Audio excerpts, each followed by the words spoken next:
একটা কথা বলি, আমরা তো সবাই নিজের সম্পর্কে কিছু না কিছু ভাবি কোনো না কোনো সময়।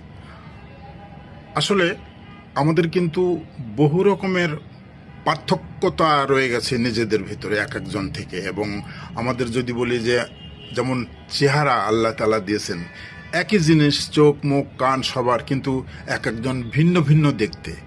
এবং সেরকম আচরণগতভাবেও কিন্তু আমরা সেরকম আলাদা। কিন্তু সমাজে চলতে হলে কিছু কিছু জিনিস কিন্তু খেয়াল রাখতে হয়। যেমন আমি যদি বলি যে আপনি কি আপনার সম্পর্কে সব কিছু অনুধাবন করতে পারেন? কিভাবে করতে হবে? অন্তত আপনার আচরণ সমাজের অন্য লোক বা আপনার পরিবার কিভাবে গ্রহণ করে সেই বিষয়ে আপনার ধারণা অন্তত 50 ভাগ থাকা দরকার।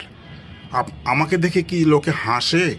আমার পরিবার কি আমাকে অন্যভাবে দেখে? কিভাবে যে অনুধাবন করে, এই বিষয়টি কিন্তু খুবই জরুরি সমাজে বাস করার জন্য। পরিবারে থাকতে হলে এবং আপনি যেখানে যাচ্ছেন, যে পরিসরে কাজ করছেন, সব বিষয়গুলি কিন্তু আপনার কিছুটা অনুধাবনের ভিতরে থাকতে হবে যে আমার আচরণটা অন্যরা কিভাবে গ্রহণ করে। এই জিনিসটা খুবই কিন্তু গুরুত্বপূর্ণ সমাজের জন্য এবং ব্যক্তিগত কাজের ক্ষেত্রেও। তো এটি আর আজকে আমি মনে করেই দিতে চাচ্ছিলাম।